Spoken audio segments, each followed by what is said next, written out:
The wind that night carried more than snow. It carried the weight of decisions that would haunt me for the rest of my days. I'd been working the frozen creek bed for 3 months straight, my hands cracked and bleeding from the relentless cold, when I heard voices cutting through the howling darkness. In all my years mining gold from these cursed Alaskan hills, I'd learned to trust my instincts, and something deep in my gut told me that whatever was approaching my cabin would change everything. The blizzard was building into something biblical, the kind that buried men alive and left their bodies as warnings for spring.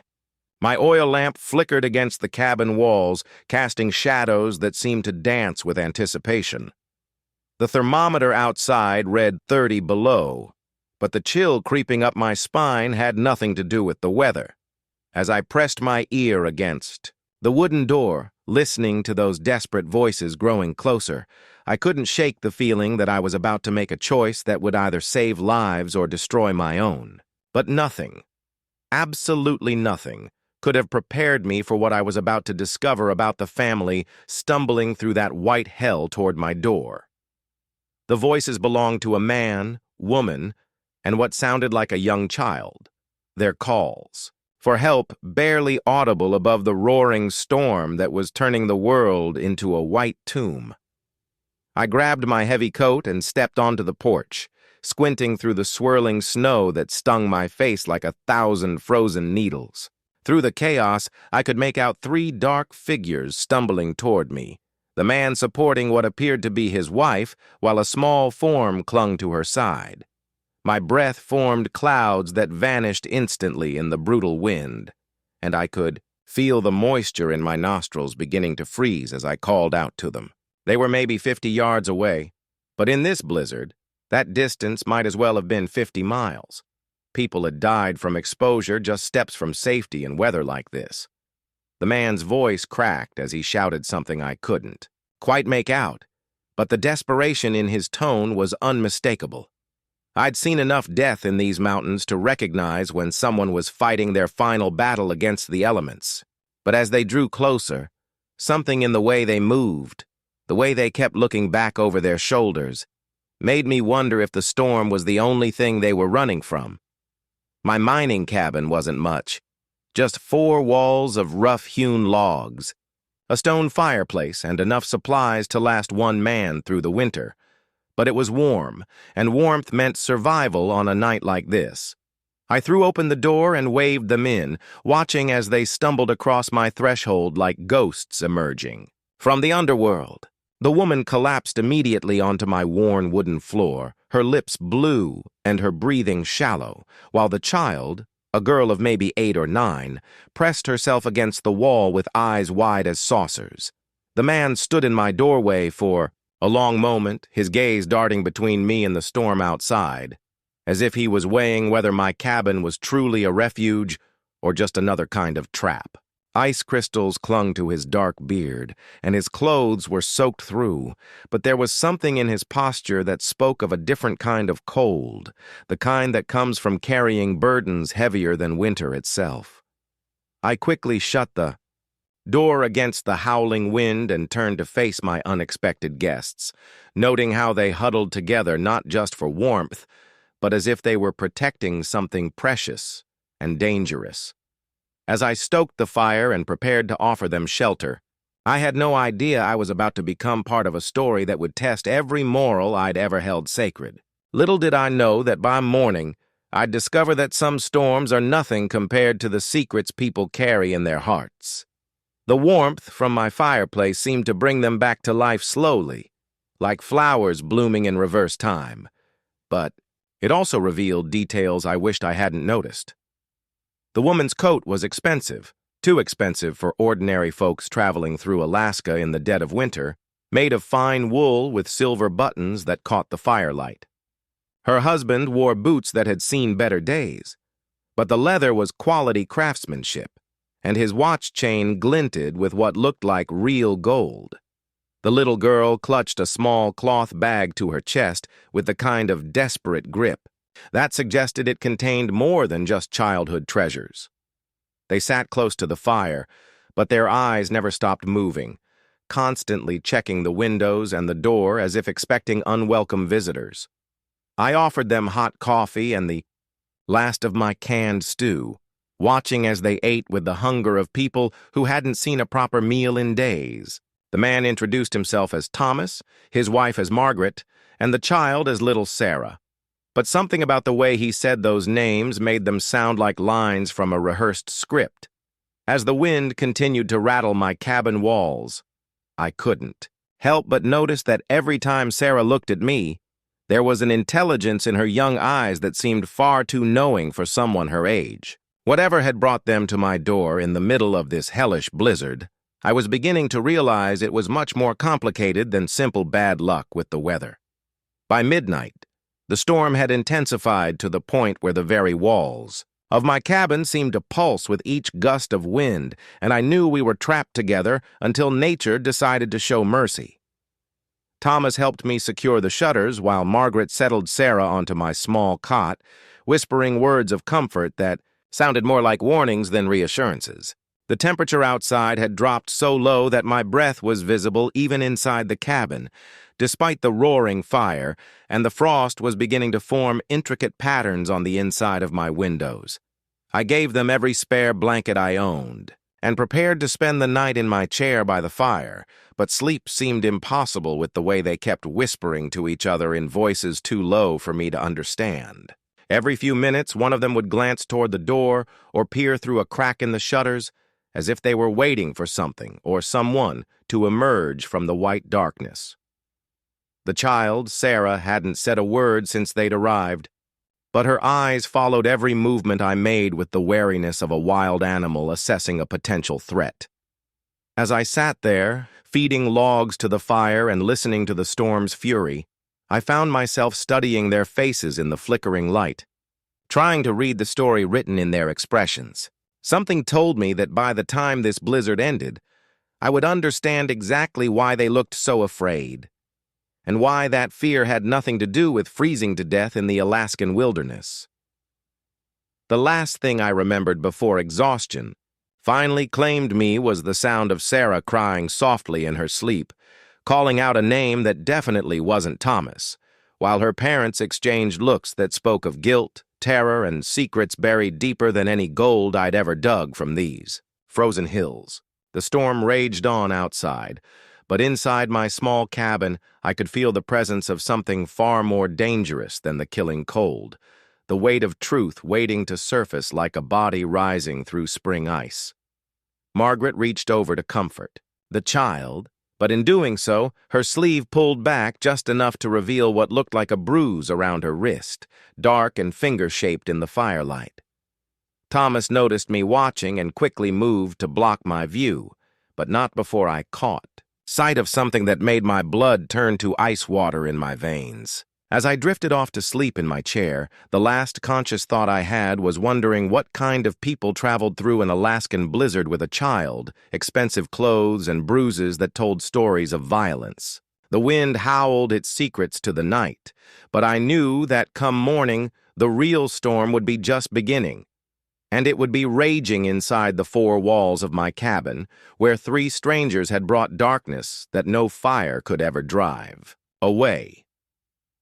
Morning light filtered through the frost-covered windows like pale ghosts, revealing a world buried under 3 feet of fresh snow that had transformed my familiar mining camp into an alien landscape.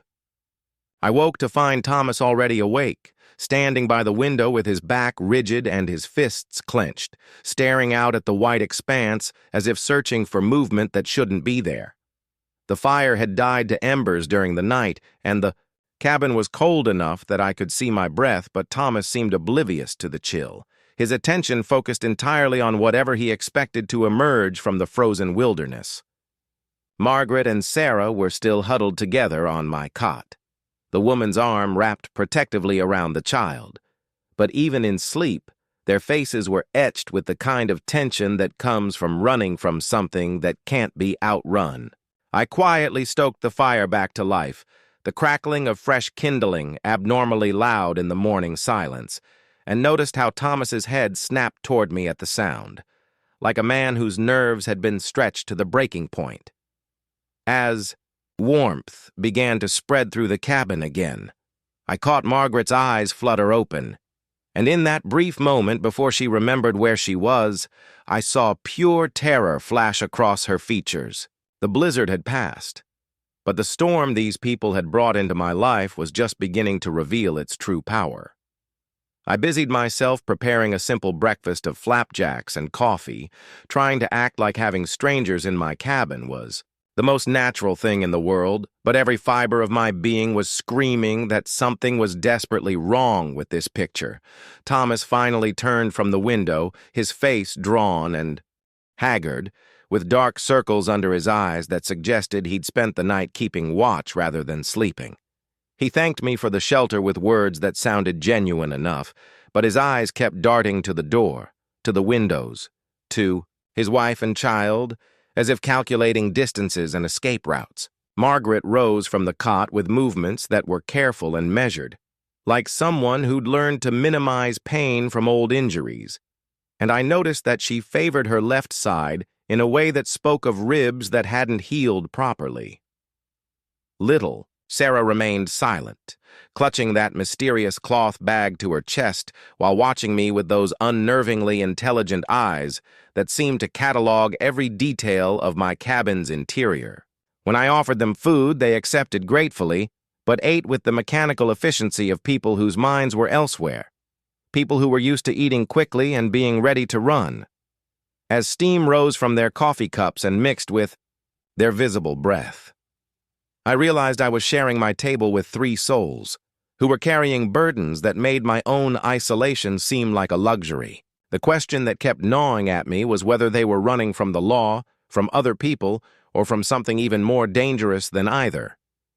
The conversation, when it finally started, felt like a careful dance around landmines, each word chosen with the precision of someone walking across thin ice over deep water. Thomas told me they'd been traveling from Anchorage to visit relatives in Fairbanks when the storm caught them, but his story had gaps wide enough to drive a dog sled through.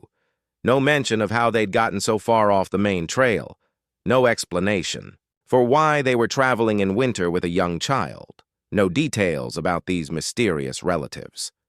Margaret added occasional details that seemed rehearsed, but when Sarah looked up at her with confusion during one particular explanation about their route, Margaret's face went pale and she quickly changed the subject. I pretended to accept their story while serving them seconds of everything I had, but my years of solitary living had taught me to read people like prospectors read rock formations, and these folks were hiding a mother lode of secrets. Thomas's hands showed calluses, but not the kind you get from honest labor. Margaret's fingernails were too clean for someone who'd supposedly been roughing it on the trail, and Sarah's clothes beneath the travel dust were finer than anything most families could afford during these hard times.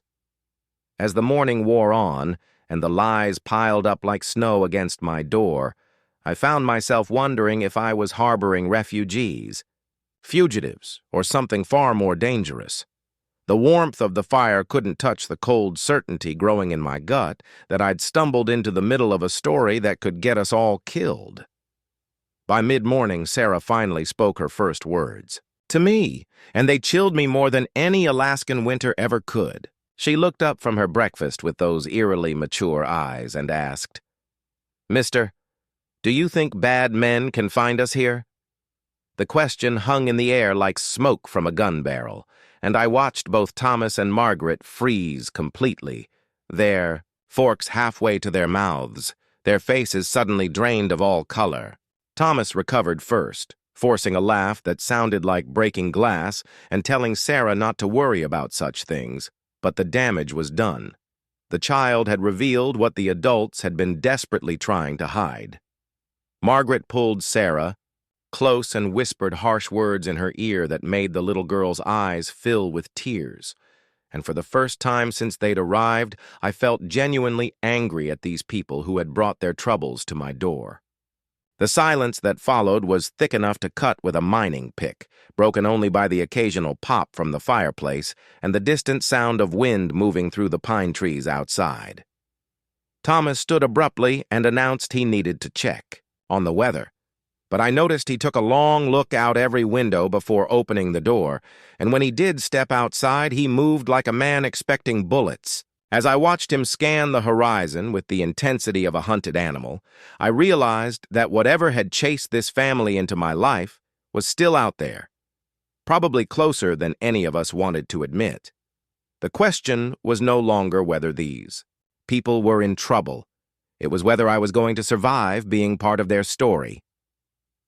The afternoon brought an uncomfortable routine as we settled into the forced intimacy of people trapped together by circumstances none of us had chosen. Margaret helped me organize my meager supplies while Thomas paced the cabin like a caged wolf, occasionally muttering under his breath and checking the door's crude lock as if it could keep out whatever demons were chasing them. Sarah sat in the corner, working on some kind of needlework with thread pulled from her mysterious bag. But I noticed she kept glancing toward her parents with the kind of worried expression that belonged on an adult's face, not a child's. The more time I spent with them, the more convinced I became that these weren't just people running from the law. There was something almost ritualistic about their fear, as if they were fleeing from forces that operated by rules I couldn't understand. When Margaret accidentally dropped a plate and it shattered on my wooden floor, the sound made all three of them jump like they'd been shot, and Thomas's hand moved instinctively toward his coat, where I suspected he kept a weapon. As we cleaned up the broken pieces together, I noticed that Margaret's hands were shaking badly, and when I met her eyes, I saw the look of a woman who'd witnessed things that no amount of distance or time could erase. The pretense of normalcy was wearing thin like ice in a spring thaw, and I could feel the weight of their unspoken truth pressing against the walls of my cabin like water behind a dam that was ready to burst. Whatever was coming for them, I was beginning to understand that it wasn't something that could be reasoned with or hidden from. It was something that would have to be faced, and soon. As evening approached and the temperature began to drop again, I made a decision that would either save all our lives or seal our doom. I told them I knew they were lying, and that if they wanted my continued help, they were going to have to trust me with the truth. The words hung in the air like a challenge, and for a long moment nobody moved or spoke, the only sound the crackling of the fire and the whisper of wind against the cabin walls. Thomas's hand moved again toward his coat, but this time Margaret stopped him with a look that could have melted steel, and I saw her make the kind of calculation that desperate people make when they're running out of options. Sarah looked up from her needlework with those unnaturally wise eyes and said, "Papa?" "He's not like the other men, I can tell." Thomas studied my face for what felt like hours, and I could see him weighing the risks of truth against the risks of continued deception. While outside my cabin, the Alaskan wilderness held its breath like an audience waiting for the final act of a tragedy. Margaret reached over and took her husband's hand, and in that simple gesture, I saw the kind of love that survives even the darkest circumstances, the kind that makes people do things they never thought possible. When Thomas finally opened his mouth to speak, I knew that whatever he was about to tell me would change everything. Not just about why they were here, but about who I was going to become in order to help them survive what was coming. The fire cast dancing shadows on their faces as he began to reveal the secret that had brought them to my door, and I realized that some truths are more dangerous than any blizzard Alaska could ever throw at a man. Thomas's voice cracked like breaking ice as he began to speak, and the words that spilled from his lips painted a picture darker than any Alaskan winter night I'd ever endured. He told me they weren't running from the law. They were running from men who operated outside any law, men who collected debts in blood and considered witnesses to be loose ends that needed cutting. Margaret worked as a bookkeeper for a shipping company in Seattle, he explained, her hands trembling as she stared into the fire, and she'd discovered that her boss was using the business to smuggle more than just legal cargo up the coast to Alaska. The numbers in the ledgers told a story of human trafficking, of desperate people paying everything they had for passage to America, only to disappear somewhere between the docks of Seattle and the frozen ports of the North. When Margaret started, asking questions, when she began copying pages and gathering evidence, she thought she was doing the right thing. She thought she was going to save lives. Thomas's eyes met mine across the cabin's dim interior, and I saw in them the hollow look of a man who'd learned that sometimes doing the right thing is the most dangerous choice you can make. What Margaret had uncovered wasn't just a criminal operation. It was a network that reached from the Seattle waterfront all the way to the mining camps and lumber operations of Alaska, where desperate immigrants became slave labor in conditions that killed them as surely as bullets would. But the most chilling part of his story was still coming, and I could feel it approaching, like the shadow of a hunting wolf moving through moonlit snow. The men who discovered what Margaret knew weren't content to simply fire her or threaten her into silence. They were professionals who understood that loose ends had a way of unraveling entire operations if left untied. Thomas explained how they'd come to their house in the middle of the night. 3 men in expensive coats who spoke with accents that suggested they were as foreign to America as the people they trafficked. They'd made their intentions crystal clear. Margaret would disappear, along with anyone who might have shared her knowledge, and the evidence she'd gathered would burn along with their house. But Margaret had been smart. She'd hidden copies of everything, including photographs and shipping manifests, in places these men would never think to look. When they came for the family, Thomas had been ready with a plan that had taken months to prepare, involving fake identities, hidden cash, and a route north that would take them through the most inhospitable territory in North America. They'd been running for 6 weeks, staying ahead of their pursuers by moving through places where civilized men feared to tread, but Thomas's voice grew heavy as he admitted that their luck was running out. The men hunting them had resources. That seemed unlimited. Connections that reached into every town and trading post between Seattle and Fairbanks, and a patience that came from knowing that winter in Alaska was their ally. Eventually, the cold would drive their prey into populated areas where they could be found. As Thomas finished speaking, the silence in my cabin felt like the moment before an avalanche, heavy with the weight of terrible knowledge and the certainty that everything was about to change forever.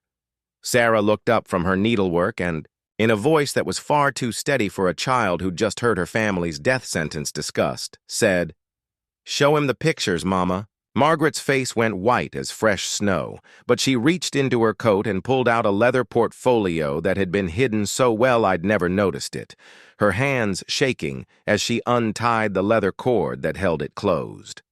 The photographs she spread across my rough wooden table were like windows into hell, images of ship holds packed with human beings like cargo, documents bearing official seals that had been bought and paid for, and faces of men in business suits shaking hands over deals that traded in human misery. But the most damning evidence was a ledger page that showed payments to officials, judges, and law enforcement officers throughout the Pacific Northwest, proving that this network had corrupted the very people who were supposed to protect innocent lives. As I studied the evidence by lamplight, I understood why these men would kill to keep these secrets buried. This wasn't just about money. It was about a system of corruption that reached into the highest levels of government and business. Margaret pointed to one particular photograph, her finger trembling as she identified the man at its center. Vincent Kozlov, a name that was whispered in mining camps from Nome to Juneau, a man who controlled shipping routes, labor contracts, and mining claims with the efficiency of a general commanding an army. Thomas added grimly that Kozlov's reputation for dealing with problems was legendary. People who crossed him didn't just disappear, they were made examples of in ways that ensured no one else would dare challenge his operations. As the implications of what I was seeing sank in, I realized that my isolated cabin had become ground zero in a war between justice and evil. and the three people sharing my fire were carrying ammunition that could bring down an empire built on human suffering. The sound that interrupted our conversation wasn't the wind or the settling of old logs. It was the distant but unmistakable sound of dogs barking, coming from somewhere in the direction of the main trail, too far away to be natural wildlife but close enough to send ice water through my veins. Thomas was on his feet instantly, his hand moving to the pistol I now knew he carried, while Margaret gathered Sarah close with movements that spoke of practice born from weeks of running. I moved to the window and peered through a gap in the shutters, scanning the white landscape for any sign of movement, my heart pounding like a mining hammer against my ribs. The barking was getting closer, and with it came the sound that every Alaskan knew meant serious business.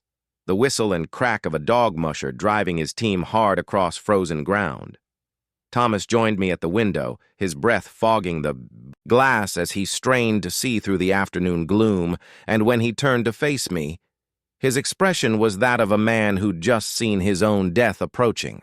"They found us," he whispered, and the simple statement carried the weight of inevitable doom, the knowledge that all their running, all their careful planning, had been for nothing in the end. Margaret began stuffing the photographs back into their portfolio with urgent efficiency, while Sarah sat perfectly still on the cot, her young face showing an acceptance of danger that no child should ever have to learn. As the sound of the approaching dog team grew louder, I found myself making calculations about weapons, about escape routes, about whether my cabin could withstand a siege by men who had nothing to lose and everything to gain by silencing the witnesses who could destroy their empire. The decision I made in that moment would haunt me for the rest of my life, but it was the only choice that made sense. If these people were telling the truth, if they really were carrying evidence that could save countless lives, then my moral obligation was clear, regardless of the personal cost. I told Thomas to take his family and hide in the root cellar beneath my cabin's floorboards, a space I'd dug for storing potatoes and preserved meat that could barely hold 3 people, but might keep them alive if our visitors weren't planning to stay long. Margaret's eyes filled with tears as she realized I was planning to face whatever was coming alone, and she pressed the leather portfolio into my hands, whispering that if anything happened to them, I had to find a way to get the evidence to someone who could use it to bring Kozlov down. Sarah hugged my leg before disappearing into the cramped hiding space, and her whispered "thank you" carried more weight than any gold nugget I'd ever pulled from these hills. As I helped Thomas move the heavy wooden planks back into place over the hidden cellar, the sound of dogs and human voices grew close enough that I could make out individual words, orders being shouted in accents that confirmed everything Thomas had told me about their pursuers. I checked my rifle and positioned myself by the door, my hands steady despite the fear coursing through my system, and prepared to discover whether I was about to become a hero or just another casualty in a war that had followed these strangers into my isolated world.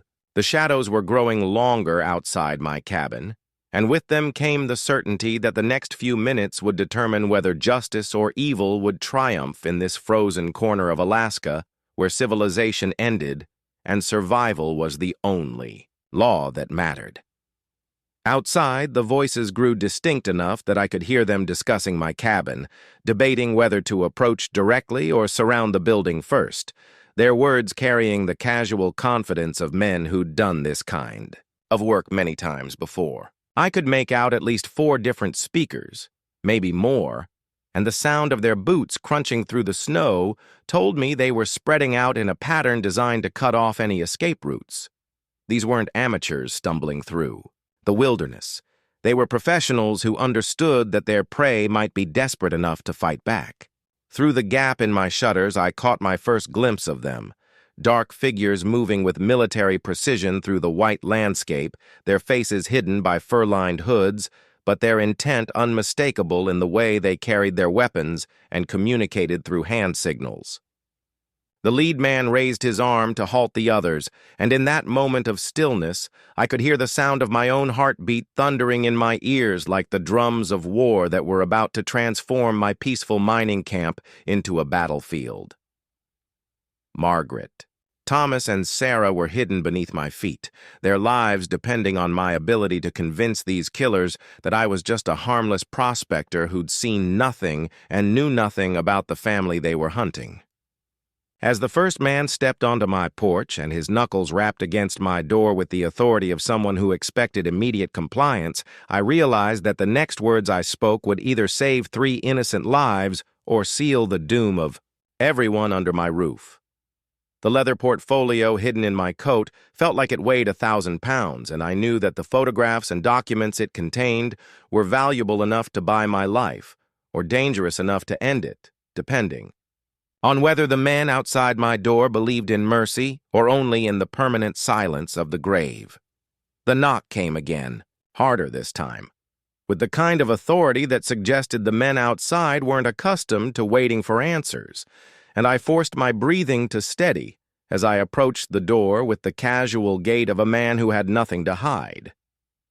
I opened, it just wide enough to show my face, squinting against the afternoon glare reflecting off the snow, and found myself staring into the cold blue eyes of a man whose expensive fur coat couldn't disguise the predator underneath. He introduced himself as Mr. Peterson, claimed to be tracking a family of thieves who'd stolen from his employer in Seattle, and spoke with the kind of polite menace that made it clear he wasn't really asking for my cooperation. He was demanding it. Behind him, I could see 3 other men positioned strategically around my cabin, their rifles held with the casual competence of professional killers, while a dog team waited near the tree line with a musher who kept his face turned away from our conversation. Peterson's eyes moved past me, scanning what he could see of my cabin's interior. And I knew he was cataloging every detail, every shadow, every possibility that his quarry might be hiding within reach of his guns. I told him I'd been alone for weeks, hadn't seen any travelers, and suggested he check with the trading post in Fairbanks if he was looking for people who might have passed through the area. The lie rolled off my tongue with surprising ease, but I could see in Peterson's expression that he wasn't convinced. There was something in his cold smile that suggested he knew exactly why I was standing between him and whatever he wanted inside my cabin. As the wind picked up and began to blow snow across the porch where we stood, I realized that this conversation was a deadly game of poker where the stakes were measured in lives, and I was holding cards I couldn't afford to reveal. Peterson stepped, closer, close enough that I could smell the expensive tobacco on his breath and see the scars on his knuckles that told stories of violence delivered with personal satisfaction.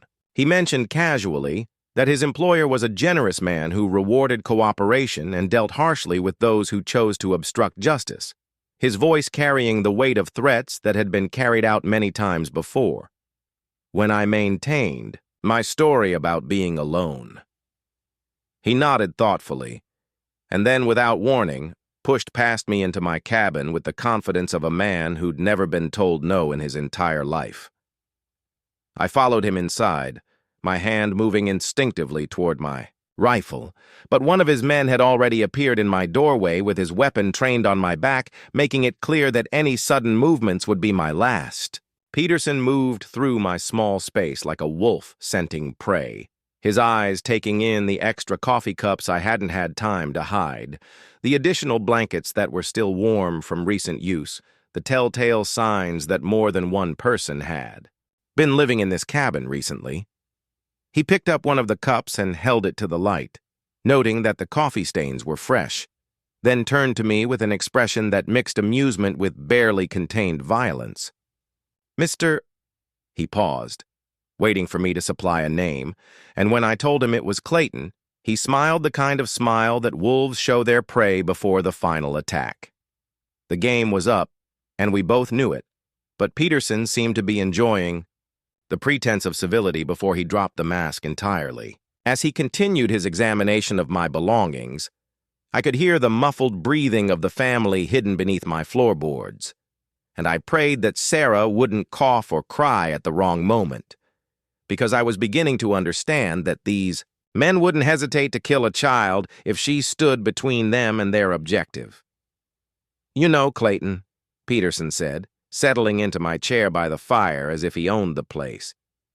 "I've been tracking people for 15 years, and I've learned to read a cabin the way some men read books." He gestured toward the fireplace where I'd been cooking for 4 people instead of 1, toward the sleeping area where the blankets still held the impression of bodies that weren't mine, toward the subtle signs that any professional tracker would notice immediately. His men had spread out through my cabin now, one checking the windows while another examined my supplies, their movements coordinated with the efficiency of a pack that had hunted together many times before. Peterson reached into his coat and pulled out a photograph. Not one of the damning images Margaret had shown me, but a family portrait that showed Thomas, Margaret, and Sarah in happier times, smiling at the camera with the innocence of people who didn't yet know they were marked for death. He placed it on my table and asked if I'd seen these particular thieves, his tone suggesting that my answer would determine whether I lived to see another sunrise. The photograph seemed to burn against my retinas as I stared at it, knowing that the people in that happy image were lying just feet below where Peterson sat, listening to every word and understanding that their fate rested in the hands of a stranger who'd already decided to risk everything for their survival. I told him again that I'd seen no one, but my voice must have betrayed something because Peterson's smile widened, and he leaned forward in my chair like a cat preparing to pounce on a cornered mouse. The silence that followed was broken only by the crackling of the fire and the sound of one of his men methodically searching through my belongings, and I knew that we were approaching the moment when words would no longer matter, when the only currency that counted would be blood and bullets and the terrible mathematics of survival in a place where the nearest help was 100 miles away through killing cold. The sound that changed everything was so subtle that anyone else might have missed it.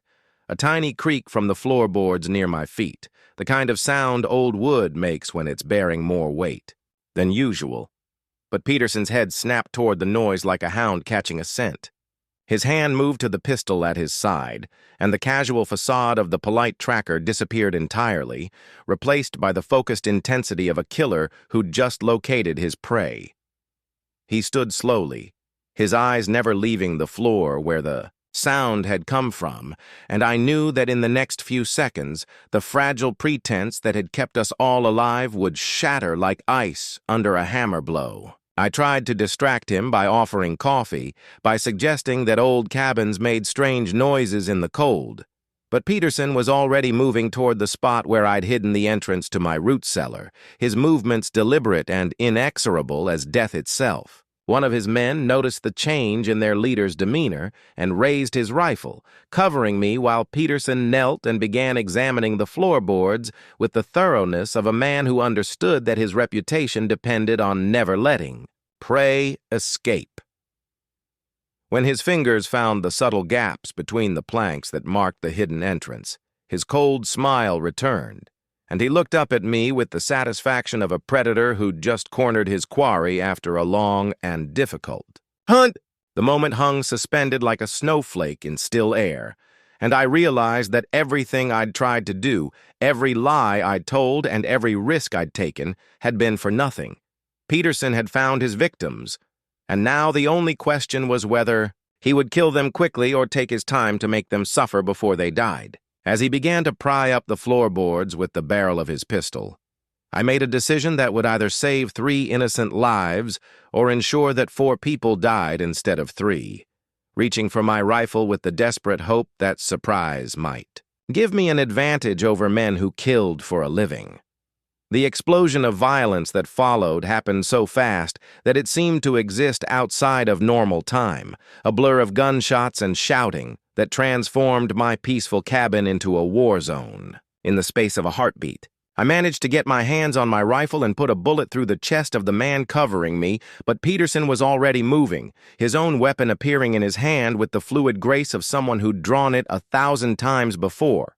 The third man dove through my window in a shower of broken glass, while the fourth kicked in my door and began firing blindly into the cabin, their coordination dissolving into chaos as they realized their easy capture had become a fight for survival. Margaret's scream echoed up from the hidden cellar as Peterson fired into the floorboards, his bullets splintering wood and sending deadly shards flying in all directions, while I rolled behind my overturned table and tried to find a clear shot through the smoke and confusion. Thomas's voice joined Margaret's cry as he pushed up through the damaged floorboards with Sarah in his arms, blood streaming from a wound on his forehead where a ricochet had found its mark, his own pistol barking as he tried to protect his family from the killers who'd finally cornered them. The air filled with the smell of gunpowder and blood, while outside I could hear the dog team barking frantically and the musher shouting orders that suggested reinforcements might be coming. As bullets flew and men died around my overturned furniture, I realized that my isolated cabin had become the center of a battle that would determine whether justice or corruption would triumph, and that the evidence hidden in Margaret's portfolio might be the only thing that could ensure their sacrifice wouldn't be in vain. The war had come to my doorstep, and there was no longer any choice but to fight until either we were dead or they were, because in this frozen corner of Alaska, there was no law except what we made with our own hands, and no justice except what we were willing to die for. The gunfight ended as suddenly as it had begun, leaving my cabin filled with smoke, blood, and the terrible silence that follows violence, punctuated only by Sarah's quiet sobbing and the sound of wind blowing through my shattered window. Peterson lay motionless near my fireplace, his expensive coat soaked with blood that steamed in the cold air, while his men were scattered around my cabin like broken dolls, their weapons silent and their threat permanently ended. Thomas sat against my wall holding his wounded head, while Margaret clutched Sarah to her chest, both of them alive but marked by the violence that had finally caught up with them after weeks of running. I moved carefully through the wreckage of my home, checking each body to make sure the fight was truly over, my hands shaking with adrenaline and the knowledge that I'd just killed 4 men in defense of people I'd known for less than 2 days. Outside, the musher and his dogs had vanished, probably racing back toward Fairbanks to report what had happened, which meant that soon this place would be crawling with either law enforcement or more of Kozlov's men, depending on how far the corruption had spread. As I helped Thomas bind his wounds and tried to comfort a traumatized child who'd just witnessed more violence than any human being should ever see, I realized that our problems were far from over.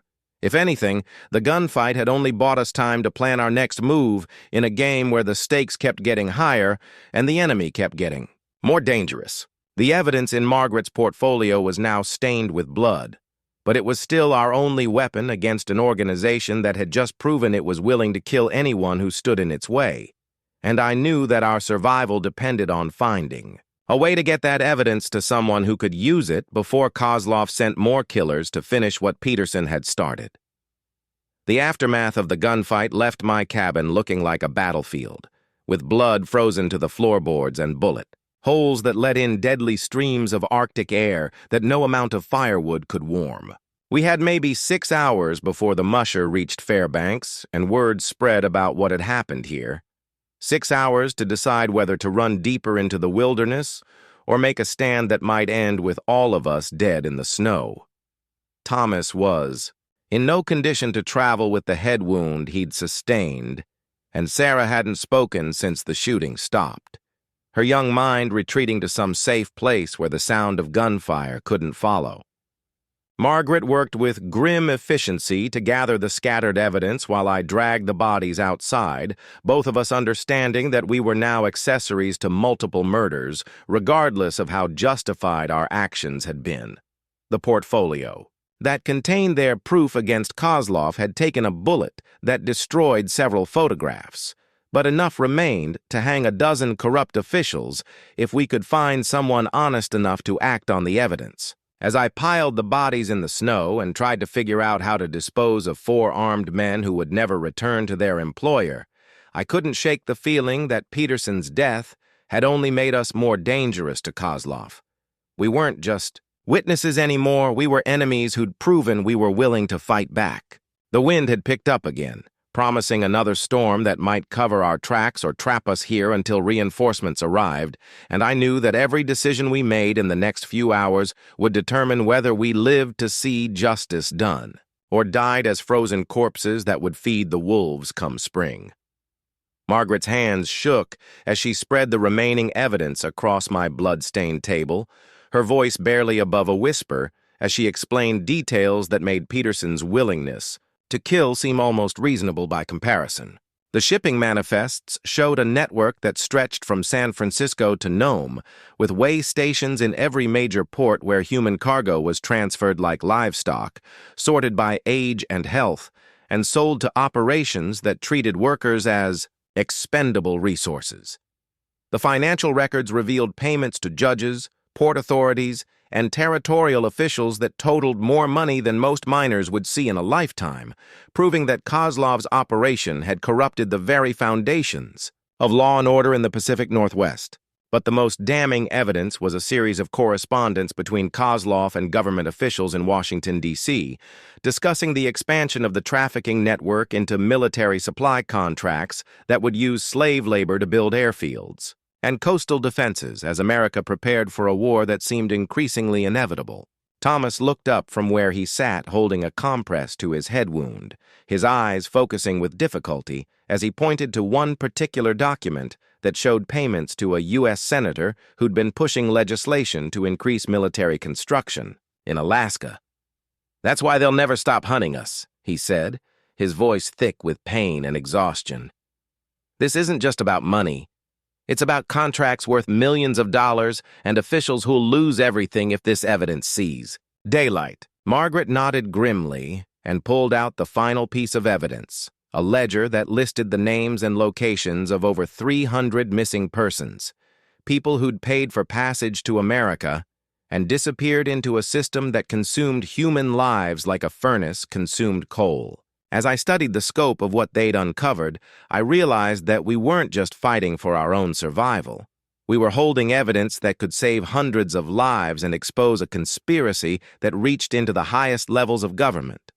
Sarah finally spoke, her small voice cutting through our grim discussion like a knife through silence, and what she said made my blood turn to ice water in my veins. "Mama," she whispered, "what if the bad men already know where Uncle Henry lives?" The question hung in the air like smoke from a funeral pyre, and I watched Margaret's face go white as she realized what her daughter was suggesting.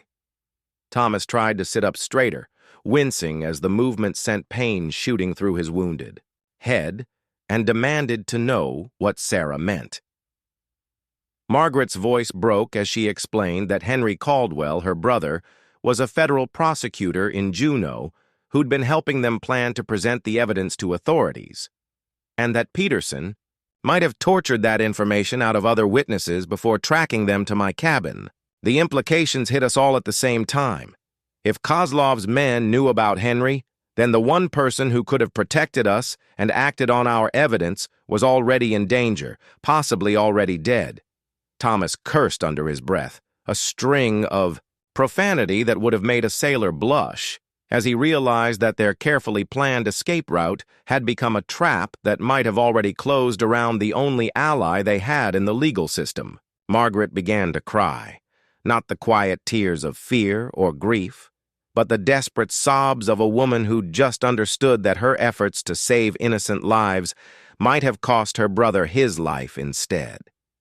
As the wind howled around my bullet-riddled cabin and snow began to fall again, I found myself holding evidence that was worthless if the only honest prosecutor in Alaska was already dead, and wondering if our fight against Kozlov's empire had been doomed from the moment Margaret first opened those shipping ledgers back in Seattle.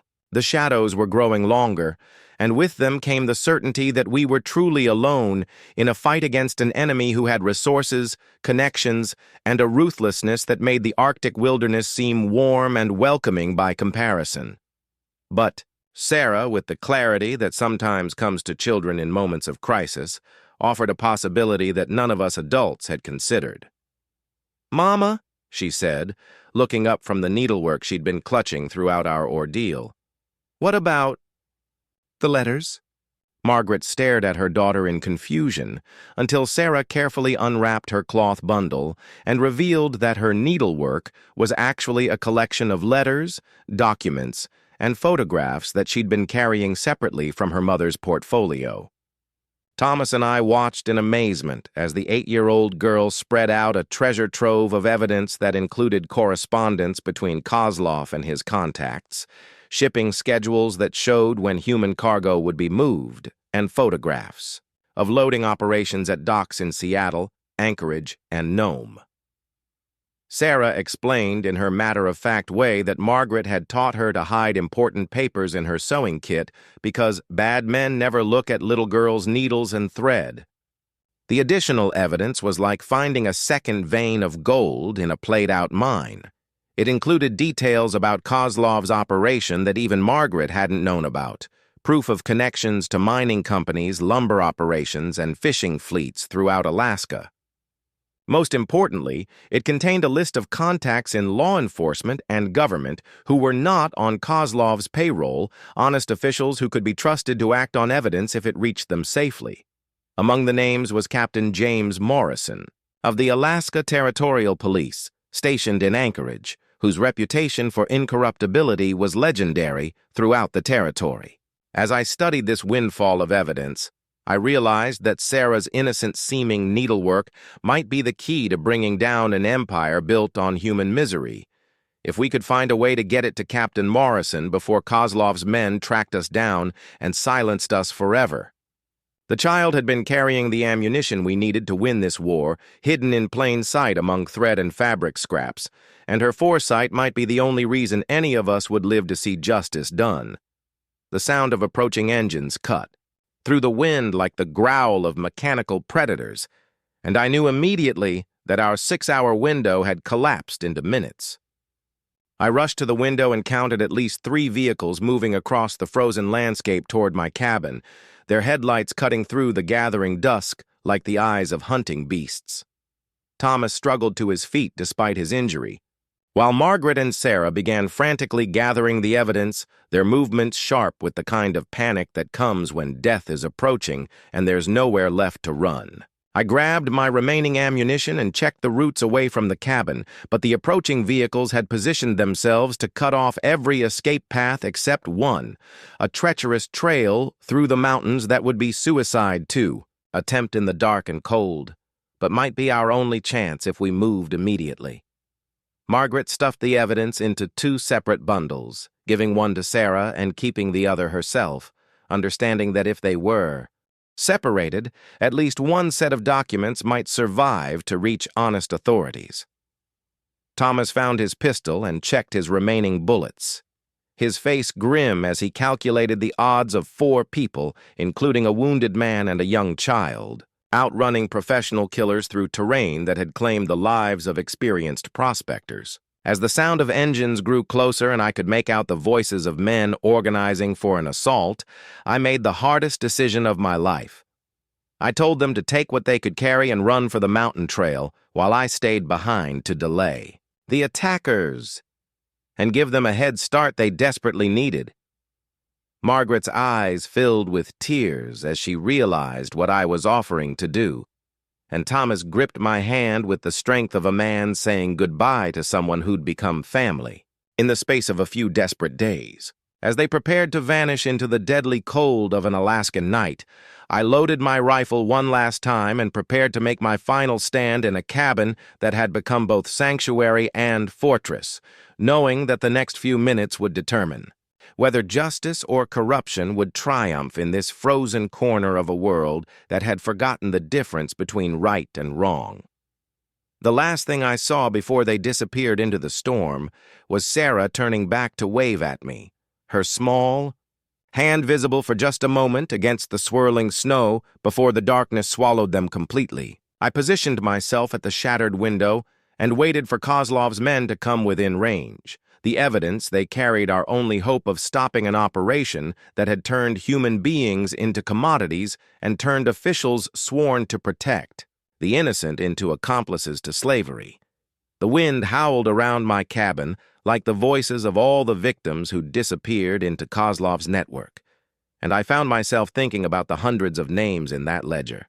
People who'd trusted the wrong promises and paid with their lives for the privilege of believing in the American dream. The headlights were close enough now that I could make out individual figures moving through the snow, armed men spreading out to surround my cabin in a pattern designed to ensure that nothing inside would survive the next few minutes. As I took aim at the first target and prepared to sell my life as dearly as possible, I thought about Margaret, Thomas, and Sarah struggling through the mountain pass, carrying evidence that could bring down an empire if they could survive long enough to deliver it to someone who still believed in justice. The cold metal of my rifle felt warm against my cheek as I prepared to fire, and I knew that whatever happened in the next few minutes, I'd already won the only victory that mattered. I'd given 3 innocent people a chance to survive, and with them, the truth that could save hundreds of others from the fate that Kozlov's network had planned for them. The sound of my first shot echoed across the frozen landscape like the tolling of a bell, and the war for justice in Alaska entered its final desperate phase beneath stars that watched over a wilderness where right and wrong were measured in bullets and blood, and where the difference between heroism and death was often nothing more than the accuracy of a single shot fired in the darkness. 3 months after that night in the frozen hell of my mining cabin, I stood in a federal courthouse in Anchorage, watching Vincent Kozlov's empire crumble like ice in a spring thaw. The evidence that Margaret, Thomas, and Sarah had carried through that deadly mountain pass, finally seeing the light of justice. Captain Morrison had been everything the documents promised. An honest lawman who understood that some fights are worth dying for, and who'd moved heaven and earth to protect the family that had stumbled into my life carrying proof of crimes that reached into the highest levels of territorial government. The courtroom was packed with reporters, federal agents, and the families of victims whose names had been found in Kozlov's ledgers, people who'd thought their loved ones were lost forever, but now had answers and the promise of justice. Margaret sat in the witness stand, her voice steady as she described the network of corruption and human trafficking that had operated under the noses of officials who were either bought, intimidated, or willfully blind to the suffering happening in their jurisdiction. Thomas, his head wound healed but leaving a scar that would mark him for life, provided testimony about the violence they'd endured and witnessed, while Sarah's innocent eyes watched from the gallery as the adults finally did what should have been done years ago. I couldn't stop thinking about the bodies I'd left frozen in the snow outside my cabin, and wondering if Peterson and his men had families who would mourn them, even though they'd chosen to serve evil instead of fighting. As the prosecutor read the charges against Kozlov and his associates, human trafficking, corruption, murder, conspiracy, I felt the weight of that terrible night beginning to lift from my shoulders, replaced by something I hadn't felt in months. Hope that justice could still triumph even in the darkest corners of the world. The trial lasted 2 weeks, and every day brought new revelations that showed how deep Kozlov's corruption had spread through the territory's institutions. Federal agents testified about raids on facilities where immigrants had been held in conditions that violated every principle of human decency, while former employees of the shipping network came forward to describe their roles in an operation that had treated people like cargo to be sorted, shipped, and disposed of when they were no longer useful. The photographs that Sarah had carried in her sewing kit proved to be the most damning evidence of all, showing government officials shaking hands with Kozlov at social events, while workers died in mines and lumber camps that operated more like concentration camps than legitimate businesses. Henry Caldwell, Margaret's brother, had survived Kozlov's assassination attempt, but bore scars that told their own story of the price paid by those who stood up to corruption, and his testimony about the threats he'd received provided the final Pieces of a puzzle that revealed an organization willing to kill anyone who threatened their profits. Senator William Hayes, whose name had appeared repeatedly in the financial records, was led away in handcuffs after his conviction on charges that would ensure he spent the rest of his life in federal prison, while territorial officials who'd turned blind eyes to obvious criminal activity found themselves facing their own trials and the collapse of careers built on blood money. As I watched Kozlov himself, a man smaller and more ordinary than I'd expected, receive a sentence that would keep him locked away until he died, I thought about all the people whose lives might have been saved if someone had acted sooner on evidence that had been hiding in plain sight for years. The judge's gavel fell with finality that echoed through the courtroom like the sound of chains breaking. And I knew that while we couldn't bring back the dead, we'd at least ensured that their killers would face justice for the evil they'd chosen to embrace.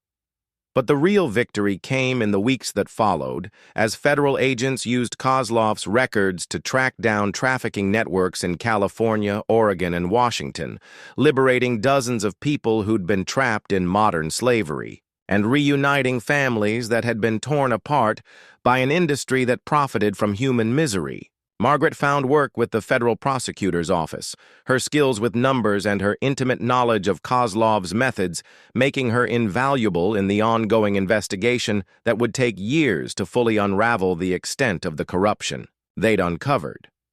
Thomas opened a small business in Anchorage. His experience with violence and his understanding of how evil operates making him a valuable consultant for law enforcement agencies trying to prevent similar networks from taking root in Alaska's remote communities. Sarah started school for the first time in months, her childhood partially restored but forever marked by knowledge that most adults never have to face.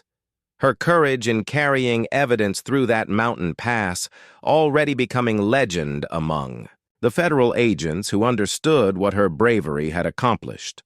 I returned to my mining claim, but found that gold seemed less important after holding evidence that could save human lives, and I began working with territorial authorities to watch for signs that other criminal networks might be trying to establish themselves in Alaska's isolated communities. The mountain pass where we'd said goodbye that terrible night had been marked with a memorial to the victims of Kozlov's network, a simple stone marker that reminded travelers of the price paid by those who fight for justice in a world that often seems indifferent to suffering.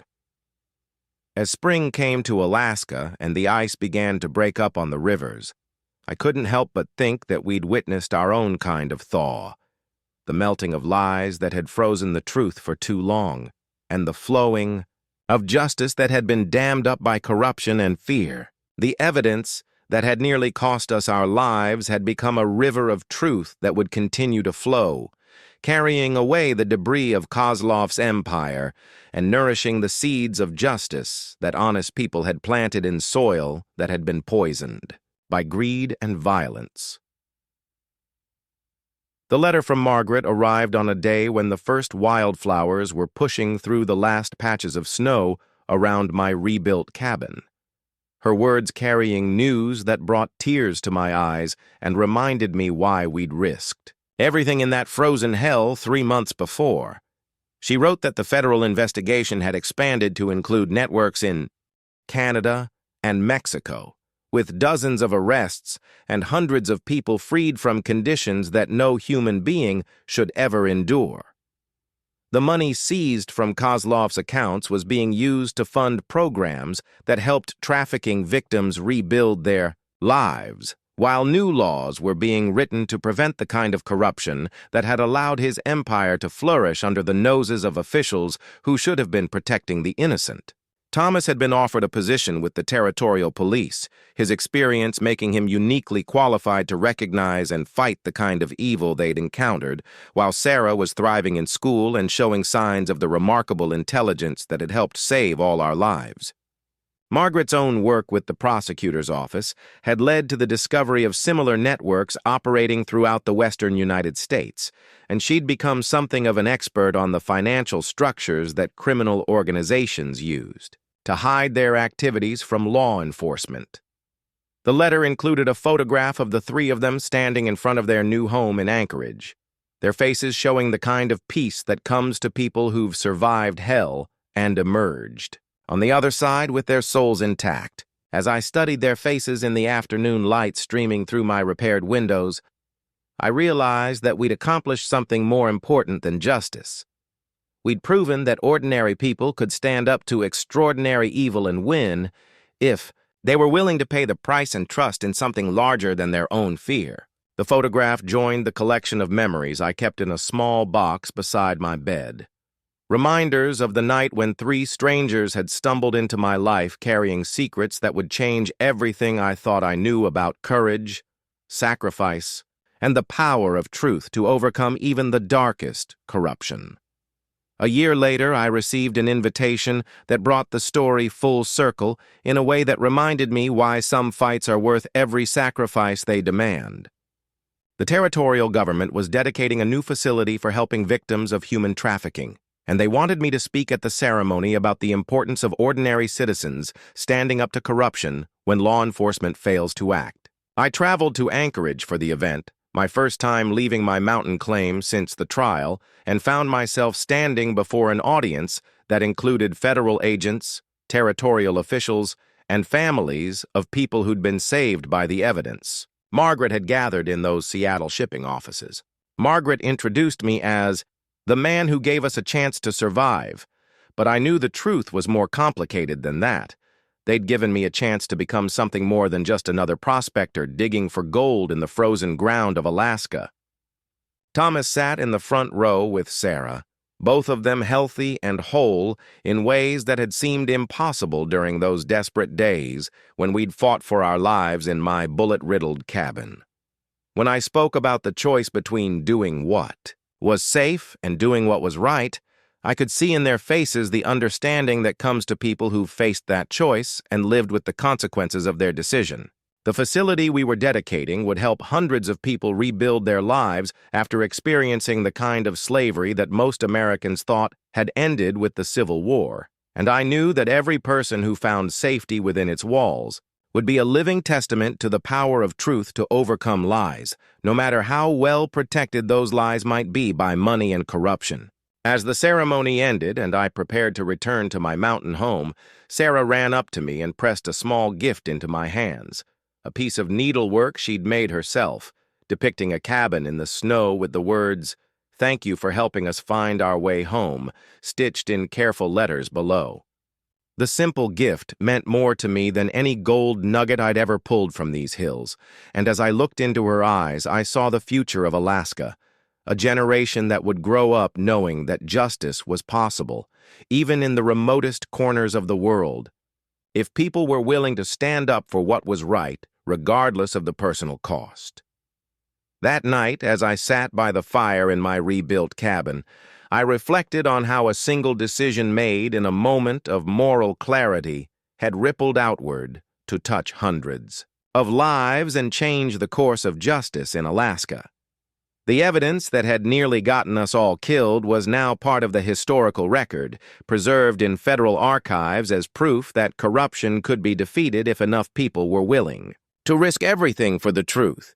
Margaret's work with the prosecutor's office had led to the creation of new task forces dedicated to fighting human trafficking throughout the Pacific Northwest, while Thomas's experience with Kozlov's network had made him one of the territory's most effective investigators of organized crime.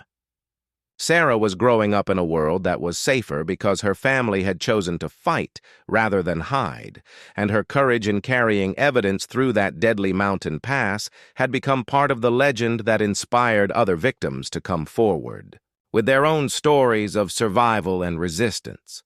The memorial marker in the mountain pass had become a pilgrimage site for families of trafficking victims, a place where people could remember the dead and recommit themselves to the fight for justice that would never truly end as long as evil existed in the world. As I stoked the fire and prepared for sleep, I thought about Peterson and his men, buried now beneath layers of snow and ice that would preserve their bodies until the spring thaw, and I wondered if they'd understood, in their final moments, that they'd chosen to serve darkness in a world that desperately needed light. The wind outside my cabin sang through the pine trees with the voice of Alaska itself, wild and free and uncompromising in its demand that people prove themselves worthy of survival in a land that tested every virtue and exposed every weakness. In that song, I heard the echo of all the choices we'd made and the promise that truth, like the spring thaw, would always return to melt away the ice of corruption and reveal the solid ground of justice beneath if there were people willing to endure the cold long enough to see it happen.